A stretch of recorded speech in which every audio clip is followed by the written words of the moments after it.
জয় শ্রী রাধে। আজ হলো গিরি গোবর্ধনের পূজা।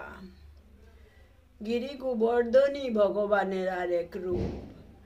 একবার ভগবান ব্রজবাসীর সব লোক পূজা ইন্দ্রদেবের পূজা করার জন্য পূজার আয়োজন করছেন। আর ছোট্ট গোপালজি ওনার পিতা নন্দ মহারাজকে বলছেন, হে বাবা, হে পিতা, এই পূজার আয়োজন কেন করছো?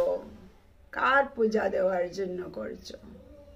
তখন নন্দ মহারাজ বলছেন, ইন্দ্রদেবের পূজা করার জন্য।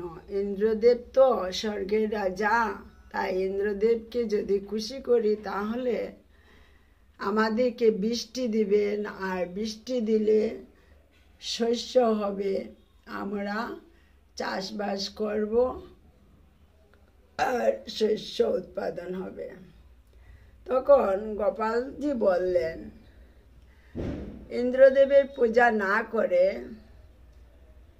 এই গিরিরাজের পূজা করো, গিরি গোবর্ধনের পূজা করো, গোমাতার পূজা করো, এইভাবে বলছেন। তখন ব্রজবাসীর সব লোক মিলে গোপালজির কথা শুনে এই গিরি গোবর্ধনের পূজা করলেন।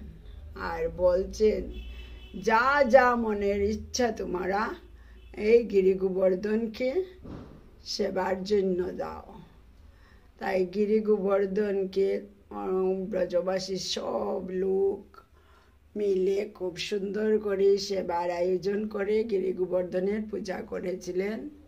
এই গিরি গোবর্ধনের পূজা করার পরে গোমাতা সেবা দিয়েছেন। তারপর এদিকে তো ইন্দ্র গরম হয়ে গেছে, মানে ক্রোধে কৃষ্ণের উপর। দেখি কৃষ্ণকে এত বড় হয়েছে, আমি স্বর্গের রাজা, আমার উপর এত বড় তার, এইরকম ইন্দ্রের ক্রোধ হয়েছে। তারপর ইন্দ্র বৃষ্টি দিতে শুরু করলেন, এমন বজ্র বৃষ্টি দিতে শুরু করলেন, এক নাগারে এক সপ্তাহ ধরে বৃষ্টি চলছে। এদিকে গোপালজি কি করছেন, ব্রজবাসীদেরকে রক্ষা করার জন্য এই পর্বত একটা আঙ্গুলের মধ্যে ধরে রেখে দিয়েছেন। সব ব্রজবাসীকে, গ্রামবাসীকে পর্বতের নিচে এনে গোমাতা, বালক, রাকাল, ব্রজের যত লোক সবাইকে এনে পর্বতের নিচে রেখে দিয়েছেন।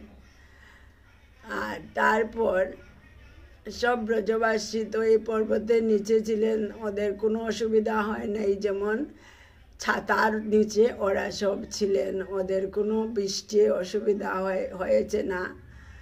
তারপর ইন্দ্র তো আর পরাজিত হয়ে গেছেন। পরে আর এক সপ্তাহ পরে বৃষ্টি থামিয়ে তারপরে কৃষ্ণের কাছে এসে হার মানলেন, নত হয়ে প্রণাম করলেন, নিজের অপরাধ ক্ষমা চেয়ে নিলেন। এইভাবে ইন্দ্রের দর্প নষ্ট করলেন গোপালজি দামোদর। জয় শ্রী রাধে। তাই গিরিরাজের পূজা এই মাসে হয়, গিরি গোবর্ধনের পূজা। জয় শ্রী রাধে।